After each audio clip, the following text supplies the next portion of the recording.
Welcome to The Explainer. Today, we're peeling back the layers of a seriously gripping shadow war. We're breaking down the 2015 action thriller Sicario.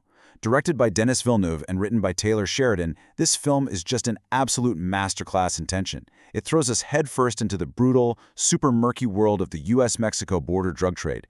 But, instead of your typical action movie, it delivers this labyrinthine plot just packed with deception, moral ambiguity, and totally shifting allegiances. Just consider this terrifying reality for a second. What happens when the very enforcers of the law are kept entirely in the dark? Imagine volunteering for an elite task force, stepping into a literal war zone, but having absolutely zero idea what your true objectives actually are.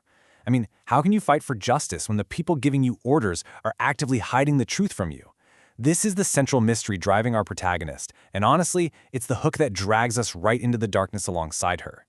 Right, so before we really dive into the plot, we need to quickly define our terms. A Sicario literally translates to a hitman or an assassin. It's a title that takes on a very chilling, specific meaning as this story unfolds. And notice this jurisdictional clash, the FBI versus the CIA.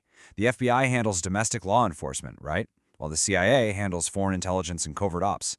You definitely want to keep this bureaucratic loophole in mind, because what's wild is that this exact legal boundary is the invisible engine driving the entire deception of the film. Okay, let's start with Section 1, the gruesome discovery, the Chandler safe house raid. The inciting incident of this film sets some incredibly high stakes right out of the gate. Our principal protagonist, FBI Special Agent Kate Macer, played by Emily Blunt, leads a raid with her partner Reggie on a Sonora cartel safe house in Chandler, Arizona. And what they find is just horrifying. Dozens of decaying corpses, hidden literally right inside the walls of the house. And as if that trauma isn't enough, an explosive booby trap outside detonates, killing 2 police officers. This sheer, unapologetic brutality is the exact catalyst that pushes Kate out of her standard FBI role and into something way, way darker.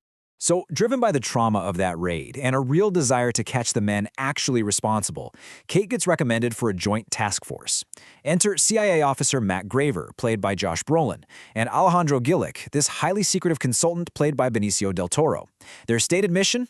Well, they're supposed to flush out a cartel lieutenant named Manuel Diaz. But from the very second Kate steps onto their plane, it's crystal clear these guys operate by a completely different set of rules.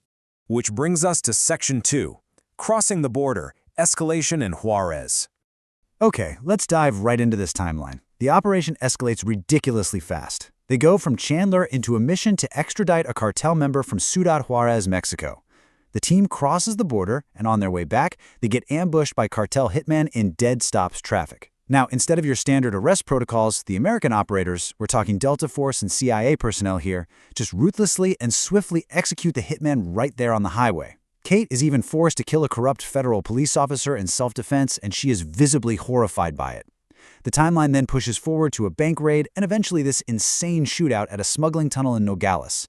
But really, it's that Juarez ambush that completely shatters Kate's understanding of what she's actually involved in. And that naturally leads us right into Section 3, uncovering the deception. Paranoia sets in. I mean, just look at the red flags piling up for Kate here. First, after raiding a bank used to launder money, Kate wants to build a lawful, by-the-book case, right? But she is explicitly ordered to stand down. Then she tries to seek some comfort at a bar with a Phoenix police officer named Ted, only to realize, yep, he's working for the cartel. Ted actually nearly strangles her to death before Alejandro steps in. And finally, she repeatedly witnesses Alejandro and Matt using brutal torture to extract information from suspects. At this point, we, the audience, are learning right alongside Kate that the rule of law just doesn't exist out here. And this brilliantly illustrates the real turning point of the plot. Here is the massive deception. Their stated mission was to lawfully apprehend and prosecute Manuel Diaz. But the true mission? It is chillingly cynical. Matt Graver eventually reveals that the CIA is actually trying to create enough chaos to revert the drug trade back to a single Colombian-run business.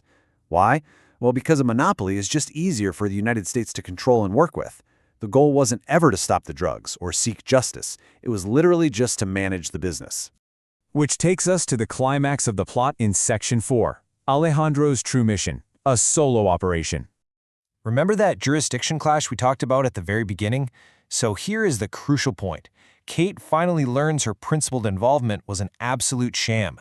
The CIA cannot legally operate alone within U.S. borders. They needed an FBI agent attached simply as a technical necessity to give them domestic jurisdiction. That's it. She was just a pawn. Her badge was literally the only thing Matt and Alejandro ever needed from her.